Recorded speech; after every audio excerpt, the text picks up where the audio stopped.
കേജ്രിവാൾ വിഷയത്തിൽ ഒരേ ദിവസം ഡൽഹിയിലെ 2 കോടതികളിൽ നിന്നായി BJPക്കും EDക്കും 2 കനത്ത തിരിച്ചടി. ഈ വിഷയങ്ങൾ എന്താണെന്ന് ഒന്ന് അവലോകനം ചെയ്യാം. BJPക്ക് ആദ്യത്തെ കനത്ത തിരിച്ചടി നേരിട്ടത് ഡൽഹി ഹൈക്കോടതിയിൽ നിന്നാണ്. ഡൽഹി മുഖ്യമന്ത്രി സ്ഥാനത്തു നിന്നും അരവിന്ദ് കേജ്രിവാളിനെ നീക്കണമെന്ന് പറഞ്ഞ് BJP ഒരു പൊതു താൽപര്യ ഹർജി സമർപ്പിച്ചു. ഇതിന്മേൽ മാർച്ച് 28-ന് വാദം കേട്ട ഡൽഹി ഹൈക്കോടതി ഉടനെ തന്നെ ആ ഹർജി തള്ളി. കോടതി പറഞ്ഞത് നിയമത്തിൽ ഒരിടത്തും പറയുന്നില്ല ജയിലിൽ കിടന്നുകൊണ്ട് മുഖ്യമന്ത്രിക്ക് ഭരിക്കുന്നതിന് തടസ്സമുണ്ടെന്ന്. അങ്ങനെ എന്തെങ്കിലും ഉണ്ടെങ്കിൽ അതിനുള്ള തെളിവ് നിങ്ങൾ കാണിക്കണം. കോടതിയുടെ നിരീക്ഷണം അനുസരിച്ച് നിയമത്തിൽ ജയിലിൽ കിടന്നുകൊണ്ട് ഭരിക്കുന്നതിന് ഒരു തടസ്സവുമില്ല എന്നാണ്. ഇത് ജുഡീഷ്യറിയുടെ കീഴിൽ വരുന്ന കാര്യമേയല്ല. ഭരണസ്തംഭനമുണ്ടെങ്കിൽ ലഫ്റ്റനന്റ് ഗവർണറും രാഷ്ട്രപതിയുമാണ് അതിന്മേൽ തീരുമാനമെടുക്കേണ്ടത്, അല്ലാതെ കോടതിയല്ല. അതേസമയം ഡൽഹി ലഫ്റ്റനന്റ് ഗവർണർ വിനയകുമാർ സക്സേന കേജ്രിവാൾ ജയിലിൽ കിടന്ന് ഭരിക്കുന്നതിനെതിരെ രംഗത്ത് വന്നു. BJPയുടെ മറ്റൊരു ചട്ടുകത്തിൽ നിന്ന് വേറെ എന്താണ് പ്രതീക്ഷിക്കാനുള്ളത്? ഇനി EDക്കും BJPക്കുമുള്ള രണ്ടാമത്തെ തിരിച്ചടി കിട്ടിയത് ഡൽഹി റോസ് അവന്യൂ കോടതിയിൽ നിന്നാണ്. കേജ്രിവാളിന്റെ 7 ദിവസത്തെ ജുഡീഷ്യൽ കസ്റ്റഡി അവസാനിക്കുന്ന മാർച്ച് 28-നാണ് ED റിമാൻഡ് കാലാവധി ഒരാഴ്ച കൂടി നീട്ടണമെന്ന് ആവശ്യപ്പെട്ട് കേജ്രിവാളിനെ കോടതിയിൽ ഹാജരാക്കിയത്. EDയുടെ വക്കീൽ assistant solicitor general SP Raju കോടതിയിൽ പറഞ്ഞത് കേജ്രിവാളിന്റെ മൊഴി രേഖപ്പെടുത്തിക്കൊണ്ടിരിക്കുകയാണ്. ചോദ്യങ്ങൾക്ക് അദ്ദേഹം കൃത്യമായ മറുപടി നൽകുന്നില്ല. കേജ്രിവാൾ നിസ്സഹകരിക്കുകയാണ്. അതിനാൽ 7 ദിവസത്തെ കസ്റ്റഡി കൂടി വേണമത്രേ. കേജ്രിവാൾ ഇതിന്മേൽ സ്വയം വാദിക്കുകയാണ് ഉണ്ടായത്. വക്കീൽ ഉണ്ടായിരുന്നില്ല. കേജ്രിവാൾ 7 മിനിറ്റ് നേരത്തെ മറുപടിയിൽ EDയുടെയും BJPയുടെയും നിയമവിരുദ്ധമായ കള്ളക്കളികൾ പൊളിച്ചടുക്കി. അദ്ദേഹം പറഞ്ഞത് ഇത് ആം ആദ്മി പാർട്ടിയെ തകർക്കാനുള്ള ഗൂഢാലോചനയാണ്. ഒരു തെളിവുമില്ലാതെയാണ് തന്നെ അറസ്റ്റ് ചെയ്തത്. അദ്ദേഹം പറഞ്ഞു, ഞാൻ EDക്ക് നന്ദി പറയുന്നു. 2 വർഷമായി EDയും CBIയും ഈ കേസ് അന്വേഷിക്കുന്നു. ഒരു കോടതിയും തന്നെ കുറ്റക്കാരനായി വിധിച്ചിട്ടില്ല.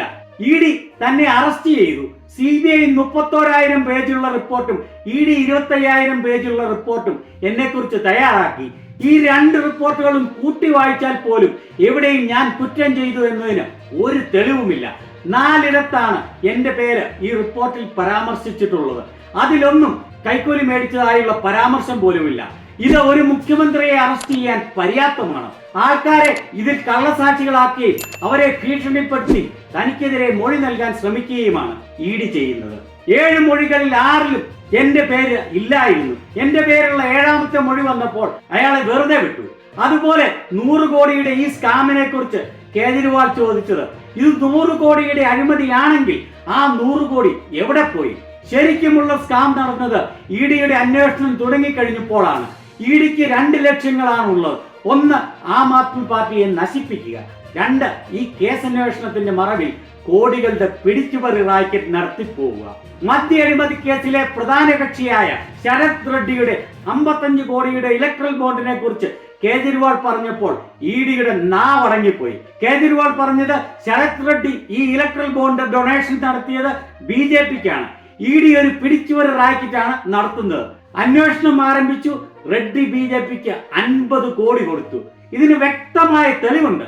ഇലക്ട്രൽ ബോണ്ടിന്റെ രേഖകൾ വഴി ഇത് വ്യക്തമായതാണ്. EDയുടെ മറുപടി, റെഡ്ഡി 50 ലക്ഷം കൊടുത്തതും ഈ കേസും തമ്മിൽ യാതൊരു ബന്ധവുമില്ല. റെഡ്ഡി BJPക്ക് പണം കൊടുത്തത് എന്തിനാണെന്ന് ഞങ്ങൾക്കറിയില്ല. ഈ കേസിൽ അഴിമതി നടന്നിട്ടുണ്ട്. ആ പണം ഗോവ തെരഞ്ഞെടുപ്പിൽ ഉപയോഗിച്ചതായി ഞങ്ങൾക്ക് രേഖകളുണ്ട് അത്രേ. ഈ രേഖകളുണ്ട്, തെളിവുണ്ട് എന്ന് ED പറയുമ്പോഴും അതൊന്നും കോടതിയിൽ ഹാജരാക്കാൻ ED തയ്യാറാവുന്നില്ല. അപ്പോൾ എന്ത് തെളിവാണ് ഇവർക്കുള്ളതെന്ന് ഊഹിക്കാമല്ലോ. കോടതി 4 ദിവസത്തെ കസ്റ്റഡി കൂടി മാത്രം അനുവദിച്ചു. കേജ്രിവാൾ അതിനെ എതിർത്തില്ല. എത്ര ദിവസത്തെ കസ്റ്റഡിക്ക് വേണമെങ്കിലും താൻ തയ്യാറാണ് എന്നാണ് അദ്ദേഹം പറഞ്ഞത്. ഏപ്രിൽ 1-ന് അദ്ദേഹത്തെ കോടതി വീണ്ടും ഹാജരാക്കണമെന്ന് കോടതി ഉത്തരവിട്ടു. അങ്ങനെ സ്വയം നൽകിയ ഒരു സ്റ്റേറ്റ്മെന്റോടുകൂടി കേജ്രിവാൾ EDയുടെയും മോദിയുടെയും തനി നിറം തുറന്നു കാണിച്ചിരിക്കുകയാണ്. ഇതിനെക്കുറിച്ച് നിങ്ങളുടെ അഭിപ്രായം എന്താണ്?